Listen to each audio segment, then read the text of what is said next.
PGA can still hand out money as their own entity, okay, as that subsidiary of the parent company. But now they're in the business of making money.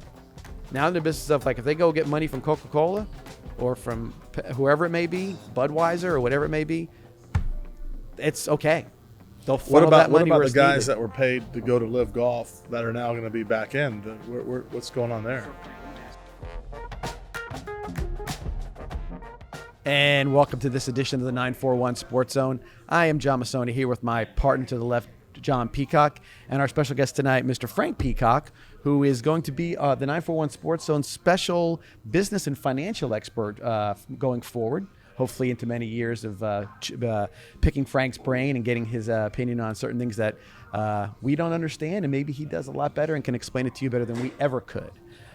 With that, we'll go ahead and recap last week's show, John. And last week we talked a little about the NBA and the NHL, and right now it looks like predictions are sort of coming into both Florida focus. Teams are 1-3, so not looking good for the Florida teams. Yeah, and the Nuggets clearly are the better team as of right now. Where we're out the night we're taping, they're still 3-1 up, and looking to close out the Miami Heat in this next game coming up, as well as the Vegas Golden Knights, who game last week, the last game that they had, the fourth game, ended up a little chippy. There was one of those kind of old-fashioned guys coming off the bench to fight each other moments. So the old school hockey guy was Well, maybe that'll spark up the.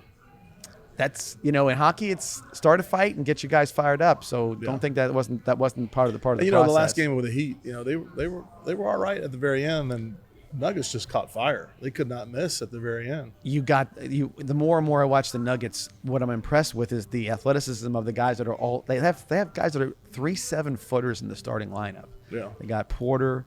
They've got Jokic, who's obviously the clear MVP of that team, and maybe in the league as well.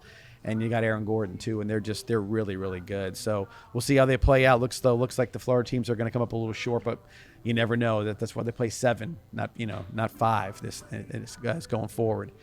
With it also, we're going to update a little bit on the fishing tournament. That was obviously the main theme of our show last week, and Jessica Pacino was here with our guest on Zoom, Trey Burton, and they discussed the fishing tournament. And Frank, you were a member of a offshore fishing team last year. What was your experience like in the Suncoast Snapper Slapper? The experience was fantastic, and yes, I was a member. E.T. McKenzie, I got on that boat, and we fished 3 days. We didn't have any big winds. We had a big time, and this year we're gonna go to the inshore a little bit, just because with McKenzie or someone else? No, I'm gonna take my boat this time and some of our high school buddies. Is McKenzie putting a boat in? I am not sure of that. But he's a late charger. If you get him, if you poke him, he'd probably throw a boat in there. He likes side bets. He does like side bets. There are. So I would be on the offshore, but I don't have the time to do it this year. So. And last year, I don't know if we mentioned that, but you were on Trey's boat last year. Right. And we talked a little bit about it. And again, obviously, I think we talked a little about the experience of being out there overnight and getting some fishing. And as I said, some of the best fishing you guys had was at night. The first night, yeah. We got out there the first night, probably about midnight. After I baited Clay's hooks, I got a chance to fish a little bit. But yeah, we did do well the very first night. You had to take the fish off of. I had to take the fish off, and I had to bait them. Yeah.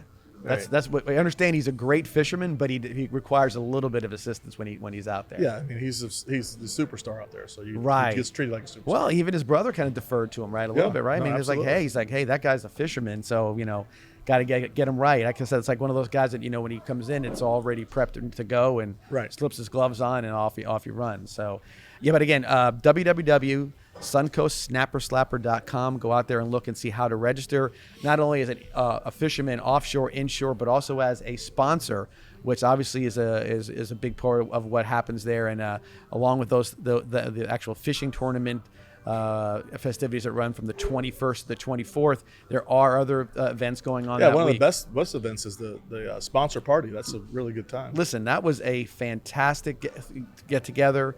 Really got an opportunity. I mean, as a sponsor, sometimes you feel like do you know the folks that are doing this? And then Right. you really got to know each other. And it lasted a good 4 or 5 hours, and really nicely done. And again, at Pops, they're going to have it out there. Looks like weather might be fantastic again. We're having some great weather right now, unless you're a farmer who wants a lot of rain to come down and your grass is getting a little crunchy. But weather right now is fantastic. A little breeze off the Gulf, and hopefully that makes its way through to next week for the fishing tournament. So if you haven't signed up already, like the three of us have, then go ahead and get out there and go ahead and do that and support the situation. If you're a fisherman and like big time fishing tournaments, this is slowly is working its way into something that's going to be every fisherman would want to do this Right. fishing tournament, especially because of the fish that are being caught. So Pops, that's the Sponsor sponsor meeting, right? But Right. the weigh-in, Hooters. No, Wade was Marina Jack. Marina yeah, Jack. yeah. There's the Hooters, captain's meeting. Captain's Pops. meeting at Hooters. and Marina Jack. Yeah. Okay. And that also just kind of is a lot of the film clips you see as we're talking about this are from the weigh-in. I'm correct, right, Francis? That was mostly the weigh-in stuff from the weigh-in, and you've got boats coming in for a good portion of 3 or 4 hours. They're doing their weigh-ins. It's pretty cool, and they tally everything up after it's all said and done. The winners of all the different of the main events and the Calcuttas, and then the inshore people with all the different things they're doing. Everybody gets those big checks, which is kind of cool, and it's a lot of fun to be had. We had live music last year, DJ this year.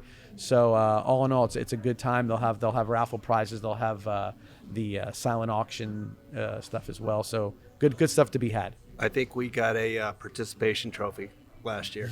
Well, We it's didn't something. get a check. Did you get a sunburn too with that participation? Got a trophy? sunburn and a participation trophy. Yeah, and insomnia. You probably need to get some sleep Yeah, afterwards there's as well. when those boats pull up, you're pretty tired that day. Yeah, everybody. I mean, I saw it. We were inshore that day, and we came off the boats, and we weren't even a tenth of what you guys looked like. Everybody looked like it was time to go home. Time to take a shower. Time to take a real shower, no doubt about it. So with that, again, go www.suncoastsnapperslapper.com and check out all the stuff for the fishing tournament. With that, we'll tack over to our local conversation, and just to kind of keep it sort of in a real local area with Venice. 2 former Venice High School baseball stars, and actually a 2-sport athlete, which you know about, Merrick Houston with Wake Forest. They are in the College World Series. Michael Robertson with University of Florida, and Merrick Houston with Wake Forest University. And I know Merrick was when he was at Venice High School, projected to be where he is right now. But you kind of got him to do some punting for us, and he did a heck of a job for us. Yeah, he was the best punter in the area, but he no accolades. He only punted 10 times the whole year. I mean, he went through a stretch of like 4 or 5 games where he never got to be on the field, but he looked great in warm-ups, But it's hard to get somebody accolades when they only have 10 snaps of football. And he's a bigger kid for a shortstop too. I mean, really big, really athletic. One thing that was nice when he was back there, he didn't worry about any balls getting by him. Yeah. Just because he was so athletic, and he just had a grand slam in the Super Regionals. Yes. They put a whooping on Alabama that second game. They scored like over 20 runs, and they have been the quiet but solid number 1 team in the country for a good portion of the year. They look solid. I mean, scrappy home run hitters, you name it. They seem to have it all. And Merrick has been doing his part as well, not only fielding but as hitting as well. And like I said, when he was a punter, he also was a holder for us on the extra point. But again, you always said about his athleticism, and you could see again, big kid, probably could have played linebacker or safety or something. He did a great job in the weight room. He was a strong kid. Never, I always told him hey, I know baseball's first, so do what you have to do. But he always wanted to be part of everything we did, and as far as lifting and everything that we did. And Frank, you and I have a little connection to Michael Robertson. We graduated high school with his mother in the class of 1983 at Venice High School. Probably the best athlete in our class. There's no doubt about it. She was, I think, a 4-sport athlete, or she was Track, cross country, basketball, basketball. country. Yeah, she did a lot of stuff. So she was a great athlete. And then, of course, his Michael's father, Wayne, is our videographer for the games. He does all your stuff for Huddle and all the things that are being transmitted down to the field. And Wayne's been with us for a long time, and also the tennis coach. No, he does an awesome job. I guess he's not a good athlete. Is that what you're saying? Or? No. Wayne? Yeah, I don't know. No. Wayne's a great athlete. I mean, No. How do you know? We don't know. Well, we know Sedona is. We've heard. We don't know that Wayne was a tennis player. I know that he went to Liberty University, and he played some football there. But did you see him go to Liberty? I can't imagine knowing Wayne for as long as I have that he would ever say a fib to me about what he did somewhere. I would be very surprised. Well, we'll just say he's above average athlete. Okay, but is he above average videographer? That's the real question. No, he's the real deal. He does a 3-man job. One person does a 3-man job. He does it. And he's prompt, never late. Gets the stuff to you quickly after the game, though. Yes, he does do okay, that. so you're ready to break that film down pretty quick. Yeah. So, yeah, both those players. And I know Coach Faulkner, with his program, he's always had a lot of players that have managed to find their way to the World Series. So this is probably always exciting for him, but probably not a big surprise with the program the baseball team has had over the last 15 years. Not at all. Yeah, no doubt about that. So, hey, one thing, sorry to interrupt there, but they had, for Alabama, Gassetti was catching. That's right. Against Wake Forest. Yeah. And, I just tuned into the last, inning and a half or so of that, but Max Gassetti. So you had two Venice guys, head to head, and that's one again, didn't make it to the World Series, but nevertheless, Faulkner hit a grand slam in the World Series, right? Well, I don't know if it was a grand slam, but the biggest thing that Craig ever did in the World Series was steal third base. I think he hit a grand slam. Well, I'll take your word for it, but I mean, all I know is when I saw Craig Faulkner all 6'6" from stealing third base, I thought that was the greatest thing I'd seen. How did he do it? Was it pass ball? Nobody was even paying attention to him because he was this guy. He's this big guy, 6'6", 240, 250, on second base, and they let him. His lead, his 2 steps were like 4 of our steps. He snuck over there. He just took more steps than he was on third base. He snuck over there. He looked up, there he was on third base. And extended, so it was a big deal, and he stole third. And that was actually LSU's one of their first times to get really into the World Series, where they had that run with Skip Bertman, and over the next after them maybe the next 20 years or so, that LSU became a power, and today is still a power. They've qualified for the World Series as well. And I think Jack hit a grand slam in the World Series. Well, was that it? Jack Voigt. Yeah, Jack Voigt did. He ended up being the another Venice grad, Jack Voigt. I think he was all World Series player, and everything. So he did a lot of cool things in the World Series. So this is going to be a fun little tournament. I'll ask Craig on the next break. All right, yeah. We'll fill in the blanks on if he actually hit a home run or a grand slam or whatever he did. But I can tell you he stole third base. There's no doubt about that. With that, we're going to take a quick break because we're going to attack a little bit about the Rays in the next segment. But really, what Frank is here for the most part is last episode when we filmed, we had just missed a day short of the big LIV Golf PGA Tour sort of kumbaya get-together session where they're going to try to get together, and there's some stuff that's in and around this potential merger that Frank's going to help us kind of weed out of that. So what we'll do is we'll come back after this first break and talk a little bit about the Rays, and then we'll talk a good portion of the rest of the time about what this LIV Golf situation and the PGA merger will look like maybe in the future. With that, we'll be back here in a few minutes on 941 Sports Zone.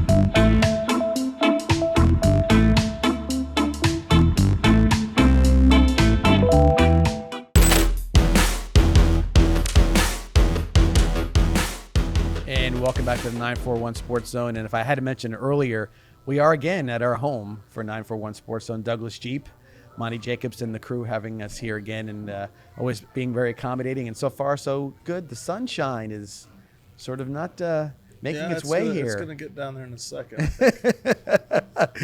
So if you see Frank and John in a spotlight, it's because they deserve it, and God is the one putting them in the spotlight. So again, thanks to Monty and his staff for having us here and letting us be able to do our show here weekly. With that, we will start talking a little bit real quick about the Rays. I mean, it's kind of hard not to talk about them. They're now 48-20 as of this date, and they went ahead and beat the Texas Rangers in the series this weekend. Gives them a 10-1 sort of margin victory in home series. So that means they're winning 10 out of 11 home series this year. And if you have that kind of a pace, man, we talked about how they could just go in and be 500 for the rest of the year. If they can go under 500 where they're going right now if they keep on winning series at home like that. Yeah, if they can get the playoffs home field advantage, that'd be good news for them too. Well, yeah, and again, so 48-20 record, still atop of the Major League, all of Major League Baseball. A few teams sort of kind of still keeping on their heels. The Orioles are still playing really well. The Rangers were another team that were playing really well, but they took care of them this week. So yeah, I think the Rays with their hitting. I heard a stat the other just today. They have 10 guys on the team that have over 20 RBIs, and that's something you don't see very often. Normally, RBIs are stacked up with the middle guys, but yeah, 10 guys at over 20. I saw a stat that was their first home run in like 15 games a while ago. So they must have hit a little. Well, they're just. I mean, they're like whatever it takes team, and you know the guy hitting seventh is every bit as productive as the guy hitting second. Right. And they don't have it. They don't have a spot right now where I can look at and say it's a weakness, because the guys who back up the guys are really, really good players. And you know the Rays are always going to pride themselves on being able to kind of intermingle where a guy could play first or third, or a guy could play second or short. But now they're doing it and they're not missing a beat. You know, these guys they're just all hitting well, and Ken always had a good fielding, and the pitching has still been outstanding. When Rich Spedalari was on a couple weeks ago, he said, "I'm waiting for the pitching to fall apart," because he thought the bullpen was a little weak. Not a chance. Right. They're holding, and they're really good. I don't know if you've been to a Rays game lately. I have not. I used to really enjoy going to them, but it's the traffic getting up there. You know, you get deadlocked on I-75, so I just stopped going. But when I was going, I really enjoyed it. I love that stadium. Well, there you go. go. I'm a big fan of that stadium. Me too. We talked about that. Contradictory to everybody else, I love it there because AC. when it's AC, you know there's going to be a game. It's not going to get rained out. I mean, imagine driving up there an hour and a half, and it gets delayed or called off. You know, it's just that. So it takes that out, and I've always been comfortable there. Yeah, I think that the idea of having an outdoor stadium doesn't suit me well, or I don't think it suits the area well, because it's a very rough conditions from now until mid-September. And while it's glorious in March, April, May, into September, part of September, and October, it's a lot to deal with that heat and potential rainouts. Like you said, that's the thing. You're coming from. They've always wanted to attract. Yeah, can you imagine going to a game today? No. Outside? No. Can you imagine playing in a game outside right today? You could play, but sitting next to all those people. I'll tell you what. If you're a hot dog. If you were don't a player, heat and hot dogs, that's not good. If you were a player, and they said they're going to introduce the pitch clock, and you were the Rays and you're playing outside, they would say, "Thank you very much for having a pitch clock," because I don't want to see some guy walking around the mound all night, you know, grabbing this, touching that, wiping his hat, whatever the heck's going on. You want to get that next pitch, because you sure as heck don't want to be standing there in the middle of the afternoon. And Sunday games, they've always promoted them as like family fun. Imagine 105 degrees in the sun. Yeah, the hot dog guys sweating on the hot dogs, sweating in your Coke. Your kids miserable. Upset, crying, hot, whatever. I would be crying. Yeah. If I was there. Only thing I'd have to have is some sort of massive mister system, or you take turns walking through a sprinkler when you went back to your seat. So yeah, it's a big deal to have that indoor stadium. And future, we'll see if that's where it ends up. But again, the Rays are still on top, and they are looking like a team that's going to maintain that for the full year. What I'm going to do now, guys, is rather than take a break, we're going to kind of talk about kind of what the main purpose or the main theme of this tonight's show is. And it's the PGA and the LIV golf merger. And I'm going to give sort of a little bit of maybe a little kind of rundown of where we stand now. It may not be every part or piece to it, but it's a lot of what it is. So obviously PGA Tour and LIV Tour, the separation happens. Some of the bigger name players decide they're going to take this guaranteed money and go over to play for the Saudi-backed golf tournament run by Greg Norman. Very sort of upsetting to myself and other golf fans to see that this sort of split happened based on money and I wouldn't call it greed, but maybe some personal agendas that were going to being put out there. But overall, it was a split up of the two organizations or the organization to two entities. Going forward into the second year for LIV, they were not doing well in regards to the product they were putting out there. They were not doing well in regards to the television rights and how it was being produced. They were barely showing up as any people watching in the grand scheme of things. PGA was suffering a little bit, obviously, because the name players weren't there. But otherwise, some of the things that they changed along the way added to more players. The better players playing more tournaments, and it seemed like the PGA's product was on the rise. LIV was on the downside. So you look at it from a perspective that maybe this was going to be LIV was going to be short term, even though they had a lot of money. They weren't going to maybe make it and figure something out.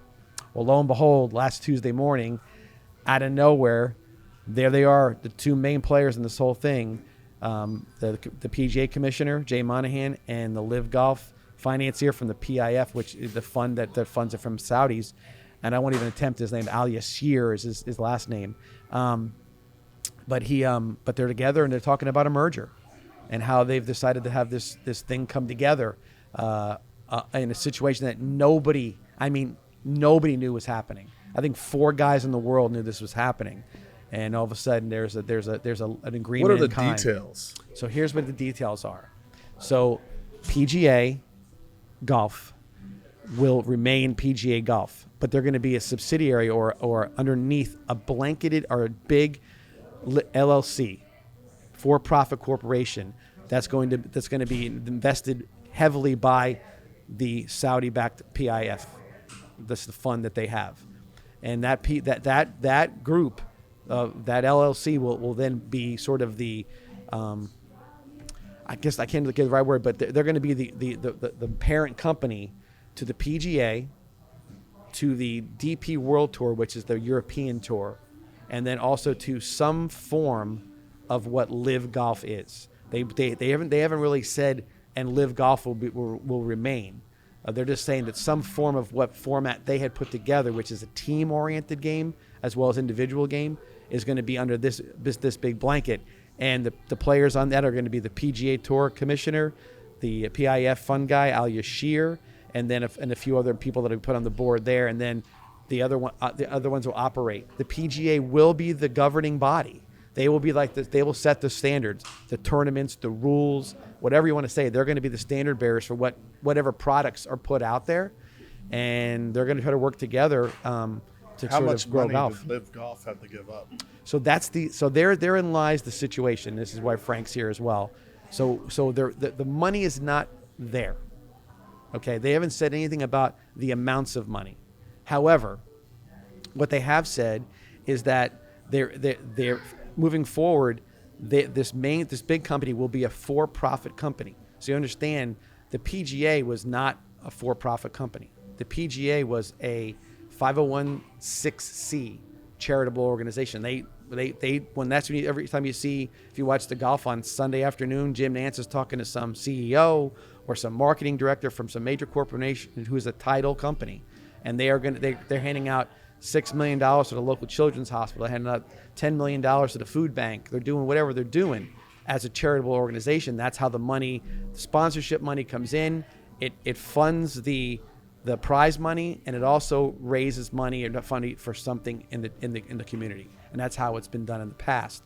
Now they're saying no, the PGA can still hand out money as their own entity, okay, as that subsidiary of the parent company. But now they're in the business of making money.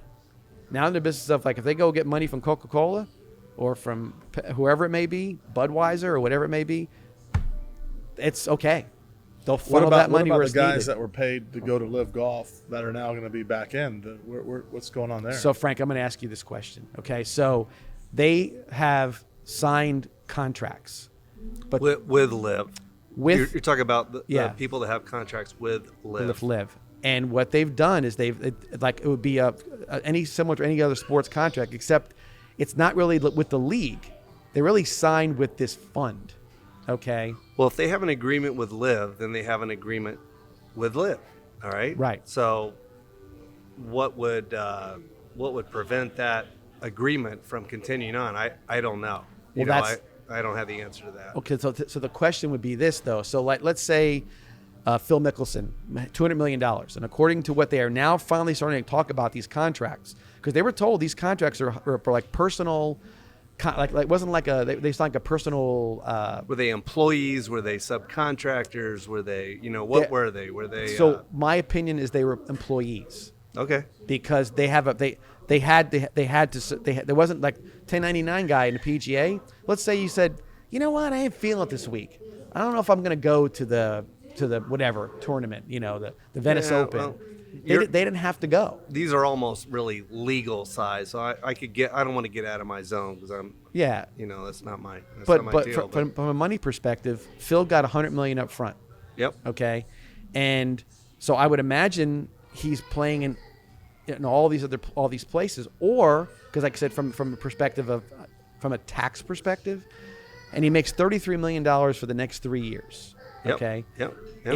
If he's an employee, it sounds like he's an employee. He's expected to be at a certain place at a certain time and perform, to a certain standard, and there's more so than he is a subcontractor. He's not the PGA. They get 1099 as subcontractors for their winnings. They're not, maybe they're guaranteed to show up. The big names are at some point, but they basically get paid. It's prize money. Right. Now, supposedly that's another thing. So the prize money was a sort of an iffy deal. Initially, they said the prize money, and if you won the LIV tournament, 54 holes, shorts, rock and roll music, you have a team element as well. Right. If you won, then they said the prize money there was questions as whether or not the prize money wasn't just there, but it kind of was money that you already had made kind of deal. You could still be W-2 bonus for win, just like an NFL football player. They get extra money for going to the Super Bowl, the playoffs, et cetera. So it's similarly, but again, could be again, and then if they won that money in that particular place, it goes right back to the way the 1099 would be. Depends on what the contract says. Right. So that's perfect the way to put it, because that's really where it gets strange. Because really nobody really wants to say why, how, what they did, what their deal was, because I don't know if if they're being told, because an employee would be told, you don't talk about it. I don't know if you don't talk to your buddy about what he makes. They don't want that to be the situation. Well, here would be a good question. You mentioned they're an LLC. I mean, you know more about this. I'm not a avid golf guy. I'm a right have fun golf guy, but from what you're saying, the two groups, the LIV and the PGA, right, said we need to form an LLC, all right? Limited liability corporation. A limited liability corporation can be taxed a number of different ways. It has a lot of flexibility, and what is the ownership percentage on that LLC? The LLC up here at the top. Does the PGA own 90% of it, and the LIV owns 10% of it? How do they share? You can come up with a formula. They can come up with a formula on how they're going to share profit, how they're going to share capital contribution responsibilities, how they're going to share liabilities. Right. I mean, you can. If it's a partner, if it's an LLC that's taxed as a partnership, you have a partnership agreement, and that dictates how everything flows through. Okay, now how that's set up, no idea. My question would be too. So now, let's say there's an endless fund of money. Okay, so let's say the PIF is going to give some seed money to get this LLC started.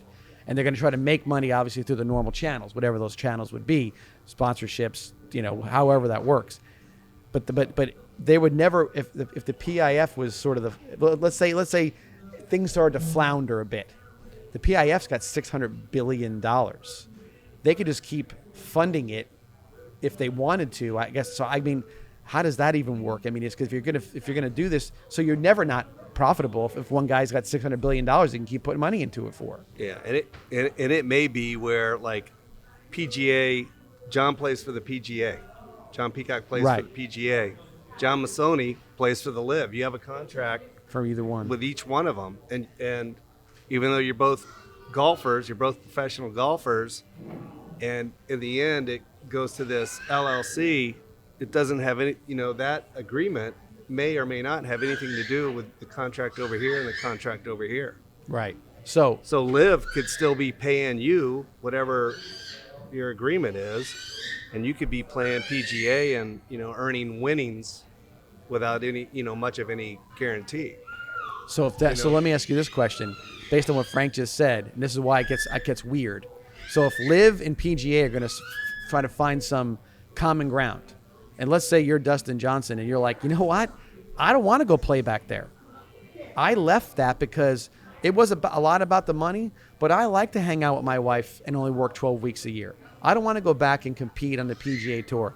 How would you, as a PGA guy, look back and say, I don't want to do it either? I mean, I like golf and all, and I can stay fresh and I can do whatever. I want to be on that. I want to be on Team LIV, because if we're all under one blanket, why would I want to take the best deal for me? I mean, what do you think about that? To me, I wouldn't be that. It would be, I want the $100 million that Mickelson got. Yeah, that's what I mean. Give me that, and I don't have to win anything. Because now you've told, let's say, 20 guys that they are worth all this money, and now you're going to all be buddies again, or all going to work in the same pool. And there's another 20 on this side that are just as good, that decided not to take the money and to stay true to what they're doing. I think that's history. I think what was done is done, and they have those contracts that they have to deal with. But everything else is new. I mean, you wouldn't be forced to. Yeah, I know. Anything. I'm just saying. I would. If I'm one of the guys that stuck around with the PGA, I'd be kind of pissed. Yeah. That that's they're the getting deal. to come back, and they already got their money, and they just went off and had a party for 2 years. I don't see how anybody could do anything about that. No, they can't. I think they're just pissed. They Yeah, go to bed every night. They're Yeah. pissed. And That's so. The day after, the day I found this out, I had the same thoughts. I'm like, what can they do now? They got to be peaceful with these guys, and the commissioner who made the name player like Rory McIlroy, even Tiger Woods, who's not really a player right now, but he's a name, sort of be his sort of lead dog in all this. Like, hey, support us because we need to make sure we fly the flag, and this is all, they're bad actors. So we don't want them to be around these people. And then you turn around and say, hey, I didn't want to tell you this, but guess what? We're good. We got these guys back, and sorry, it makes you look like an egg on your face. If I was Rory McIlroy, I would have walked up to that guy during a meeting. I said, hey, how you doing, Jay? I would have punched him right in the face. I said, now what are you going to do about it? Because you made me look like a fool. How am I going to get my reputation back unless I kick your ass? Because that's what's going to come down to. That guy needs it. Because he did something. Now, he can tell you it's for the betterment of the golf 20 years from now. But what about the guy today who turned down $200 million? Yeah, that's tough. That's tough. Yeah, it's a tough day. It's a really tough day. And I even thought what you were saying, Frank, too. So we're sitting in Douglas Jeep right now. And it's Douglas. It's got Chrysler, Dodge, Jeep, and Ram. So what happens if Douglas said, I like Ram better, or let's make Ram, let's promote Ram, and that guy's going to get, this guy who works on the Ram side of things, we're going to guarantee him $100,000 a year, and he's got to make sure he just keeps it going full. And you're the guy on the other side going, what about me? Oh no, we just like Ram better. They made the deal before you did, and so Jeep's got to suffer. I would be, and you're working in the same building, or working for the same LLC. How does that even remote? How do you walk in a tee box and some guy's dripping and got hundreds flying out of his pocket, and you're like, I didn't qualify for the last tournament. Right. Yeah, I know. That's tough. You got to get more holes in one, so that you become that guy, or punch the guy in the face and make a name for yourself. I don't know what to say, because that's the thing. Because he made it. He put himself out there, and he's like, and then obviously something that we all can talk about too is that a lot of the pushback for this was the fact that it's Saudi money, and obviously what happened 9/11 22 years ago is still fresh in people's minds. There's people who have lost parents and lost children, lost everything, and wars were started over the situation that happened.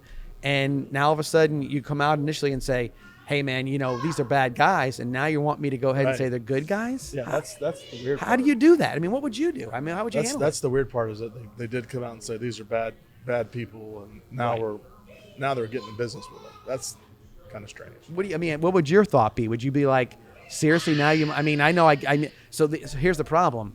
These guys they have a limited space to make their money. Like somebody said, well, that when they said if LIV ever came back, they go play in Japan, and some smart, from LIV said, hey, you guys, the Japan tour is waiting for you because we're all in partners together. I guess you would have, if that's your alternative, is to play somewhere where you're going to make less money, but you're the top 50 player in the world. I mean, what would you do? I mean, would you just have to say, I got to swallow hard, or would you be? I've never thought about it. I work about 90 hours a week and doing tax returns, and I live in Venice, Florida, and I feel fortunate. I don't need $100 million. Right. Now, you ask me that tomorrow after I think about it.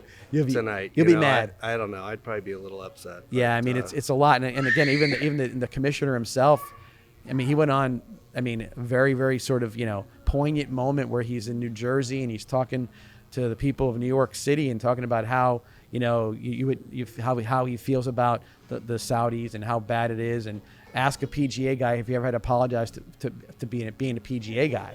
Well, now he does. Well, right. I think everybody has to make their own decision, and then everybody has to live with their decision. Right. I mean, we're in the early stages of this, and we don't know what life is going to be like for those people that did sign those contracts. Right. But whatever it is, they're going to have to live with it. Right. And I know that they're saying that there's other. Well, what's this? With a lot of money. Yeah, with a lot of money. Yeah. So no worries. If they stop playing golf tomorrow, I think they're okay. Yeah. I think they're okay. With that, let's take our next break, and we'll come back and talk a little bit more about what's going on with the PGA and the LIV Golf merger, and a little bit about the playoffs as well in the NBA and the NHL. We'll be back here at Douglas Jeep in the 941 Sports Zone shortly.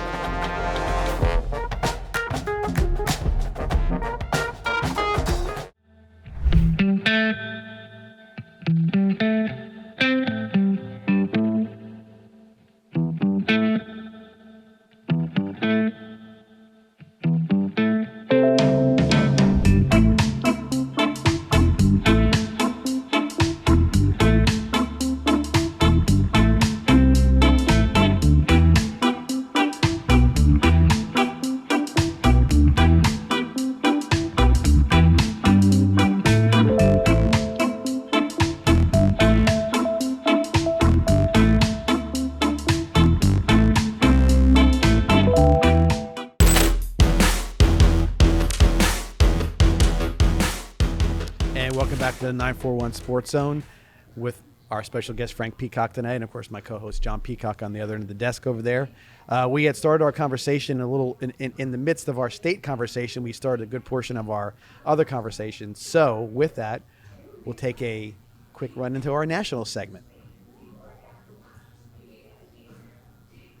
And with that, so we left our conversation off, and it was really just kind of talking about how structurally it's set up. But let's get down to like real simple stuff. Public relations.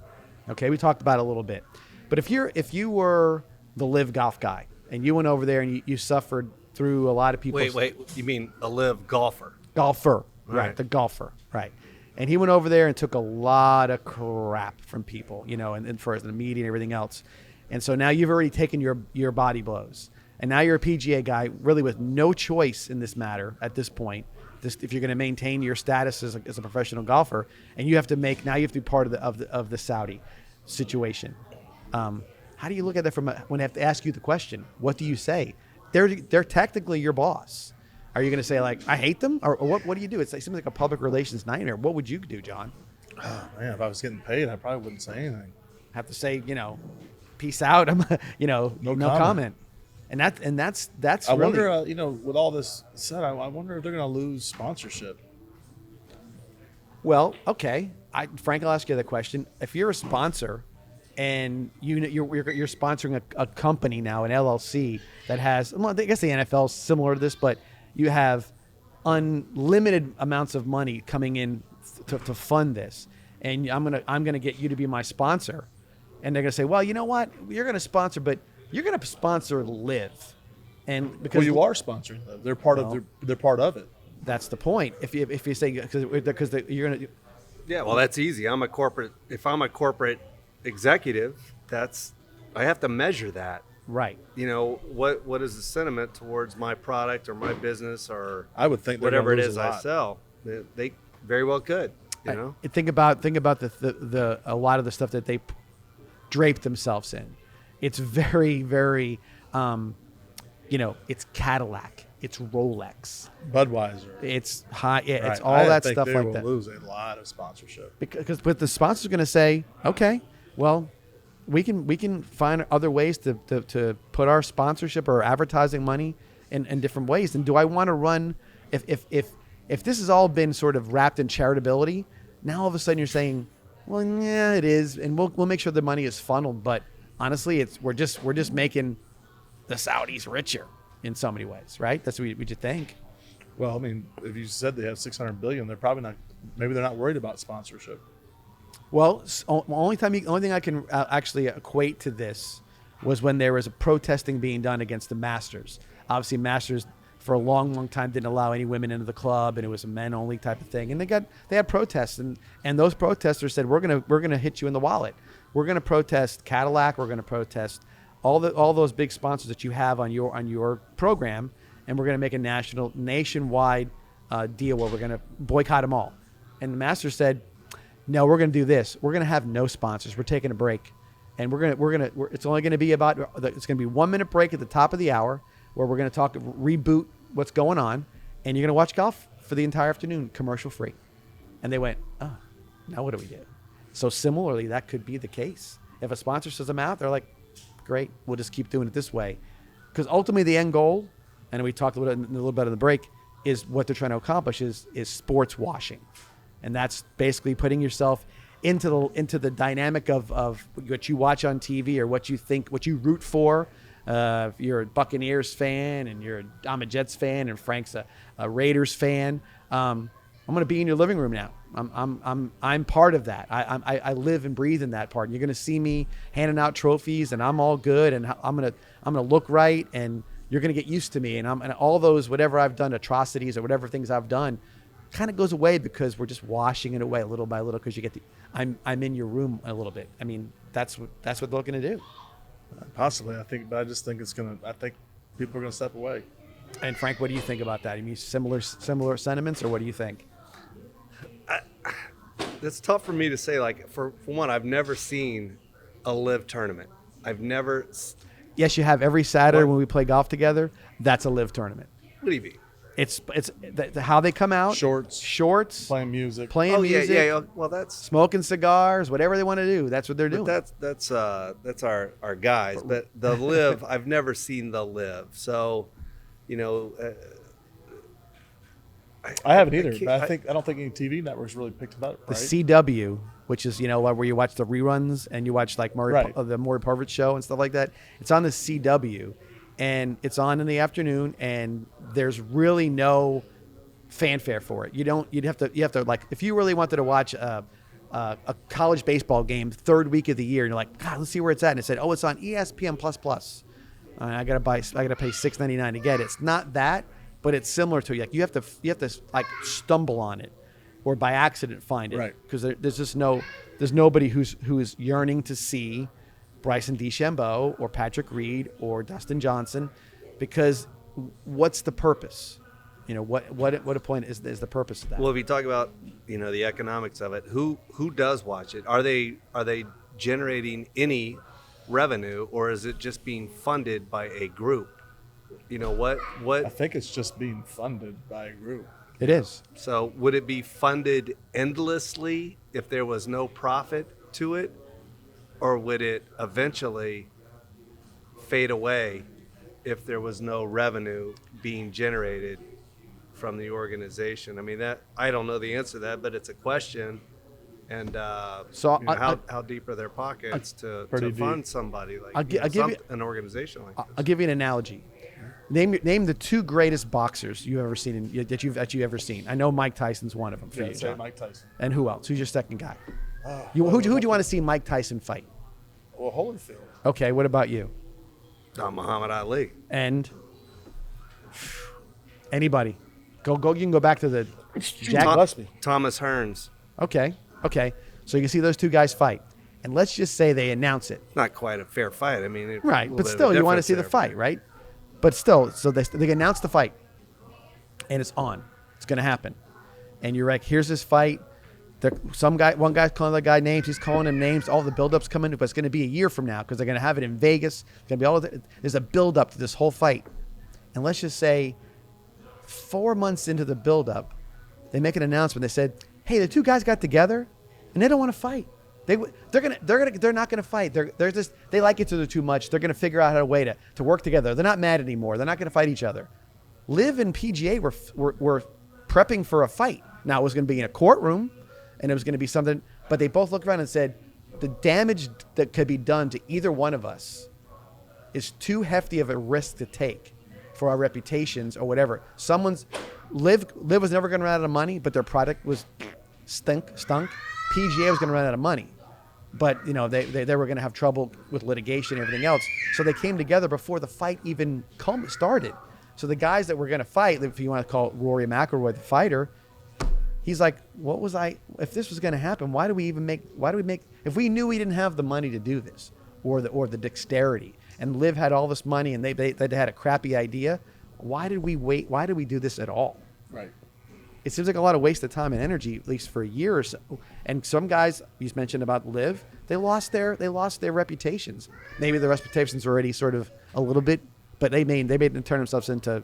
There's going to be good and bad guys now on the PGA Tour if that's how they go back. Now, next question for you. They said there's a path back if, let's say, the LIV guy wants to come back to the PGA Tour. Okay, they said there's going to be a path back. I've heard everything from like substantial fines. Like if you made $200 million, you got to give me $50 million back. You got to turn $50 million into charity or something along those lines, and some sort of suspension or whatever it may be. That all could be turned to nothing. I don't know, but what if you were LIV and you were going to go back? What would you give up if let's say you had $200 million given to you and you wanted to go back to play? Would you give up $50 million to go back on the PGA Tour? I would want to go back. Okay. I would expect that. What about you? Yeah, I wouldn't. I would say, I wouldn't give up something to go back to be a part of the organization, because I would look at, do you want me back? If you want me back, I'll come back. But what's done is done. I've got my money. I'm not going to take a penalty shot because They already made a decision. Yeah, that's right. Yeah, I mean, I wouldn't. So Yeah. not that I wouldn't want to go back, but I wouldn't pay a penalty or a whatever to. Would you sit out a year to come back? Yeah, if I had $100 million, why not? I mean, again, because that's easy. You can just say, okay, you can still pick up a golf club anytime you want and go practice or play with us on Saturday. I mean, you can do whatever you want to do. Play with us, that's right. give lessons. But I mean, that's where it's going to come down to. These guys that they're saying there's a path back, and there's a potential fines or whatever. I could see a suspension of some sort. But how is a guy? They didn't do anything illegal, did they? No. They Just morally. How's it moral? I mean, they took another contract. They're golfers. With a Saudi-based company that they're saying, is blood money. It is blood money, and it was a little bit. That's a little bit. That's part of it. But again, the same part of it is, you tried to sabotage the entity PGA, being the PGA, that gave you the platform to make $100 million. Okay, what you just said. All right, you tried to sabotage. If you could, so I'm not involved enough. Right. It's like you saying, yeah. like you saying, all right, you know what? I'm going to do all the Al Qaeda's taxes. I'm going to do all their taxes. They're going to pay me $5 million to do all their taxes. Somebody's got to do their taxes. Yeah, and the money goes to our Treasury Department. Right. All right. So But let's you don't rephrase that statement, because I'm helping the government. The U.S. government. At that Okay, point. but I'm just, for instance, you're doing bad people's taxes. They're taking bad people's money. It doesn't, and then you want to come back and say, all right, well, I don't want to do the Al Qaeda's taxes anymore. I want to do everybody in Venice's taxes. And they're going to be like, I'm not going to do taxes to that guy. You see the people that walk in his office? Right. I can't link the two like you guys. I'm not. Well, it's to me, it's like I'm I not said, going to do that. I'm not going to, like, I don't. but from a PR perspective, I'd be saying something that right. But I'm not. But the PR talking, perspective wouldn't know would what I be was talking about. PR perspective is this: is that there's going to there's enough fans. If there's a billion golf fans in the world, which is potentially it's possible because golf's all over the place. No, I like what you said. You sabotaged. So you took, you were a known entity. You produced revenue for this organization. Yep. You left the organization. Forget about where they went to, but you left the organization, and you hurt the organization. I get that. Sabotage. I'm good with that. Well, I'm good with that statement. Even in the business world, if John's a salesman for a company, he's probably going to sign a non-compete. He can't walk off the sales force at, whatever and go someplace else. But they didn't. Right, because they didn't sign non-competes. They were 1099s, right. There was no competition. There's no other competition at the moment. Well, and that's another question. I mean, so they've said over the years that there are alternatives to the PGA Tour in the United States. You can play in Europe, you can play in Japan, you can play in Australia, you can play Latin America, all the different places. But technically, in a lot of people's ideas, the PGA Tour was a monopoly. Can you imagine them doing this in football? Oh my gosh. Could you imagine it? They could. Yeah, they could definitely do it. That's the thing. So they asked that question came up. So there is, and maybe somebody was I guess, far-sighted enough to look at this thing, but NFL team has to be owned by a singular person, so much percentage of it. It cannot be a group or a corporation. No, I'm not can't saying buy that. I'm saying they make their own league. Oh. And they say, all right, well, Justin Fields, you're making $52 million in 3 years. We'll give you $300 million for 3 years. You just gave that this was going to be you just teed it up perfectly. The USFL in the 80s did just that. They got big time money guys and said, you know what? Yep. We're not going to go head to head with you in the fall. We're going to go in the spring. And guess what we're going to do? The best college running back in the history of college football, Herschel Walker, wanted to get out of the NFL, get out of college early because he was going to go in the Marines or whatever Herschel was doing. You see all his bios about him. And he said, no, NFL can't take you. You got to go so long before we can take you. And USFL said, no, we're starting a little league over here. And you're going to make a lot of money. Right. Herschel Walker, Doug Flutie, Steve Young, Jim Kelly. You go through all the names, and those are just Marcus Dupree. Best running back ever. Yep. All those guys came out, and they put a serious dent. I mean, Reggie White, best defensive lineman of all time, USFL, Memphis Showboats. Yep. And so they had it. But what happened similarly is what I thought was going to happen to LIV. LIV got the guys. They put out a subpar, product, and they're going to die on the vine. The only difference between USFL and LIV was the guy back in that one had more money than he knew what to do with, and the PGA didn't have the financial, foundation that the NFL does in regards to that. But yeah, I mean there's no doubt that they could do this in any area they want to do it in. If they want, they have endless amounts of money to start up something or take something over if they wanted to. God knows what, but they could do it, and that's really what it comes down to. And I guess you don't want to get too political with it, but what do you do if you're? What do you do at that point? If they're able, if it's a free enterprise system, capitalism at its best, I guess that's how it works, right? I mean, what's your opinion on that? I mean, I agree. It is capitalism. And how do you prevent it? Because if you start to prevent it, then it is a monopoly. You are preventing competition, and that's where the PGA had a little bit of a sticky wicket, because they were being called a monopoly. They said they weren't really a 501c6. There was some questions about that. So now they're going to be in litigation, not just the fact that they were fighting LIV, but LIV was going to throw them into other situations where they had to fight other problems that they were always on the fence with. So I just think that, I mean, take all the the emotion out of it.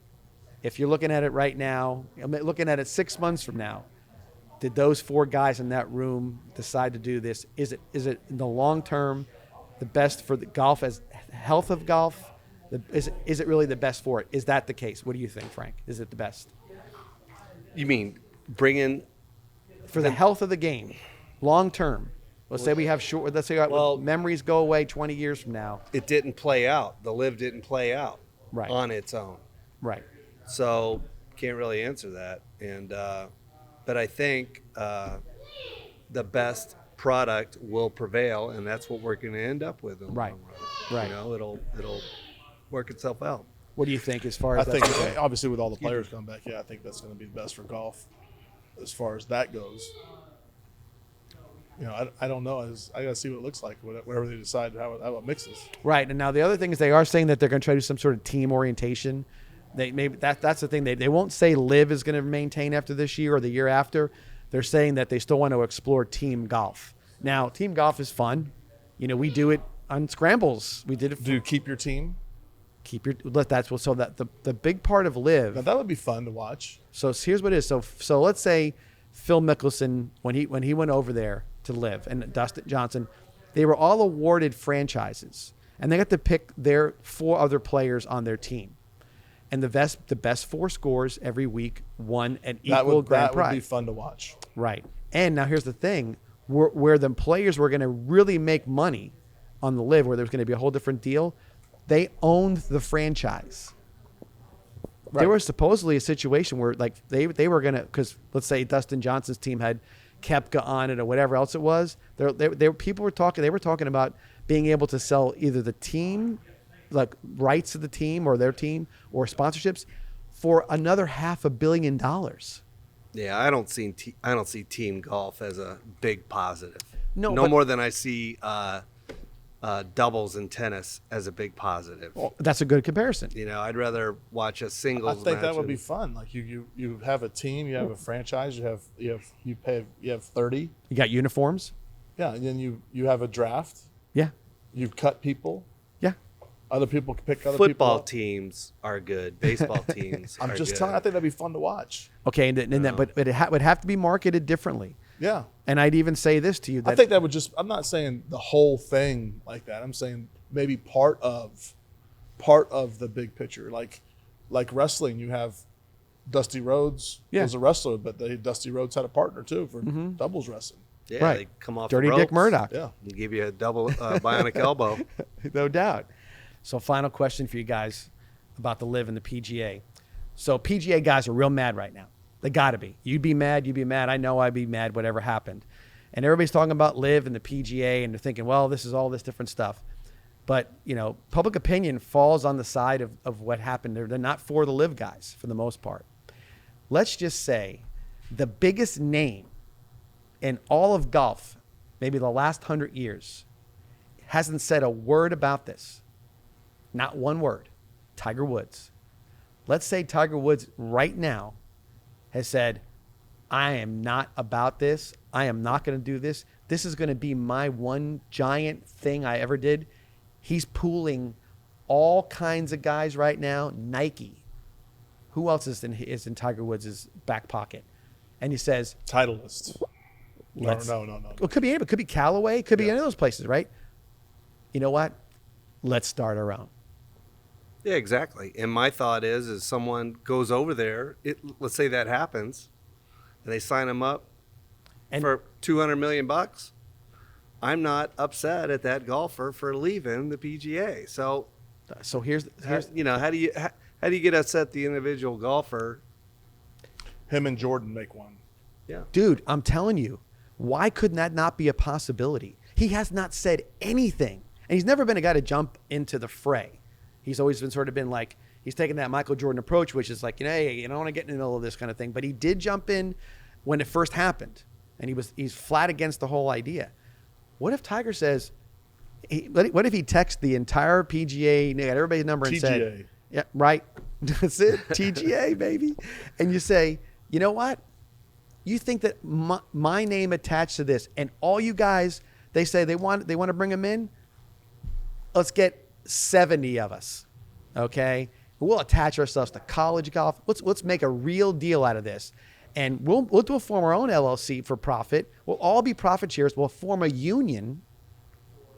Players all profit share the whole deal, and let's do our own thing and forget the rest of them. And then we'll do it the right way, so we get world golf rankings. We'll have all different stuff. We'll put ourselves in and make our own. Do you think that's possible? What do you guys think? It's possible. I think it's possible, and I think what you're really pointing out is that the PGA is now vulnerable. Yes. Very vulnerable.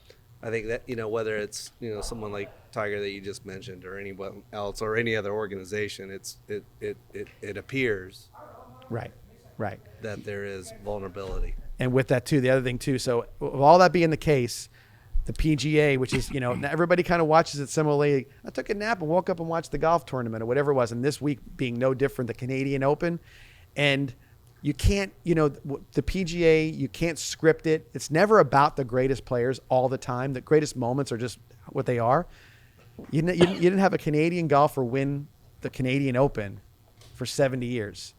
And this week, and like late in the day on Sunday, here comes the Canadian guy charging up and gets into a playoff, 5-hole playoff. And the people are just going bananas over this. And gets up in the green and on the fourth or fifth playoff hole, sinks a 72-foot putt to win the Canadian Open. And people just go bananas. And this bunch of Canadian golfers that were in the tournament, one of the main guys, he's the top 30 player in the world, comes out with a giant bottle of champagne. Oh, he got tackled. Yeah. Yes. Yeah. He got tackled. Adam Hadwin, he got form tackled. Yeah. By security. But you know what? You love it. He didn't drop the ball. He had that champagne bottle. He never let go of it. Why did they tackle him? What was he? They thought it was someone from the crowd that was gonna. He had something in his hand. But he was a golfer, right? Yeah, He was a golfer, but he wanted to came from the celebrate his crowd. buddy. Yeah. but he's wearing a hoodie. He wasn't wearing it, and he came out with a giant bottle in his hand. And like he's gonna attack him with it. And the guy he did hit him pretty good. Form tackled him pretty well. Yeah. Drove him into the ground, and then they had to run over and save him. Yeah, it's worth seeing. It's very worth seeing. Find it. So anyway, so how about real quick NBA, NHL. I know you had the Heat in 7. I've still got the Heat in 7. All right, you're still alive. I had Nuggets in 5. I know you're not the biggest. Nuggets in 5. You might get that tonight. Or well, not tonight. Well, yeah, tonight we're filming. Yeah, we're filming. So Nuggets in 5. So that could be something that happens. And then NHL, Vegas Golden Knights, looking really good at it with a 3-1 lead against the Florida Panthers. I still have the Panthers. I do too. I thought they were going to be the team. I thought they were the team of destiny in hockey.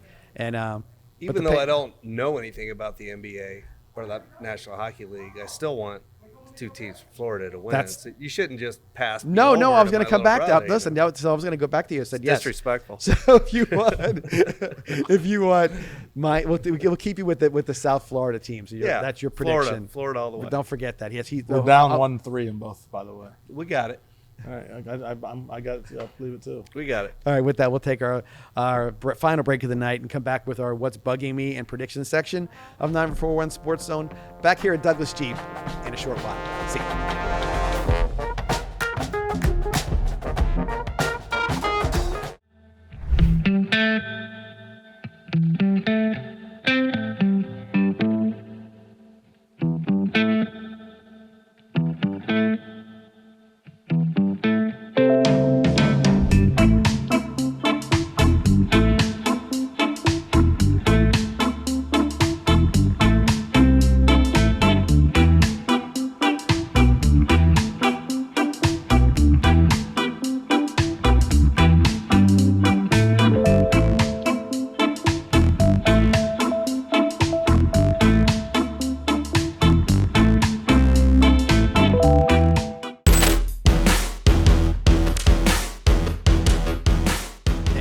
Here at Douglas Jeep and the 941 Sports Zone and I think probably some of our favorite segments, which is the What's Bugging Me section and the prediction section of our broadcast. So, John, what's bugging you this week? Okay, I changed mine.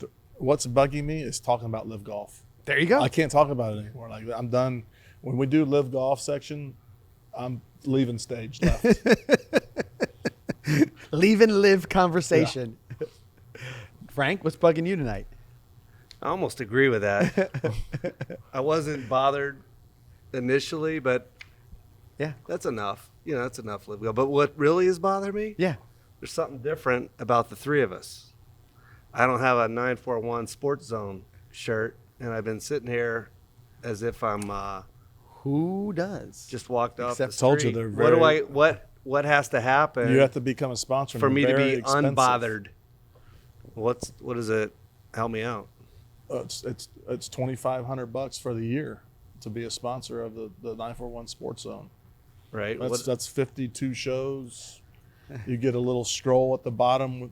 You get a 30-second commercial if you want. Do I get 2 shirts for that or just one? Yeah, you get 2 shirts for that. So it's That too. That's well worth it. Well, it's like the live golfers. I got Each shirt's- I got a decision to make. each shirt costs $1,250. All right. Seems a little heavy, but So now, got a Aspect decision. guys feel they're happy. They got one already. So they're in. They're in. All right. What a big savings. all right. And what's I bugging got a me decision to make. is what I said the entirety of the show is that whole live golf PGA thing. So we will put it to bed for a long while. So there's Just no let doubt me know about it. when we're talking about It's it. over. That's who knew it was going to happen like that. So that's it. John, predictions? I'm going prediction. I'm going Wake Forest wins the College World Series, Okay. and our man is the MVP.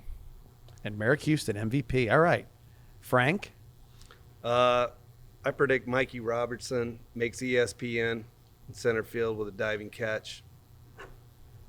All right. Okay. Robertson, All right. diving catch. And that would be like crystal ball Yeah. big time. Well, it's going to happen. I'm just not sure what night. And then I'm going to predict that this week's U.S. Open, a California player will win the U.S. Open this year. It's at the L.A. Country Club. And to be specifically, I'm going to put out there that Patrick Cantlay will be the winner of the U.S. Open this year. I like that guy. So he's due, and it's a hometown deal for him for sure. With that, Frank, thank you for being here. You Hey, will be thank back you. again. Thank you. And hopefully you're Appreciate wearing a 941 Sports Zone shirt. Yeah, and maybe. we'll know what it's all Maybe. about then when you get it. Check my bank account. There you go. And John, as always, fun being here with you, and look forward to next week as well. Thank With you. that, thank you guys for watching this week. See you next time here on the 941 Sports Zone.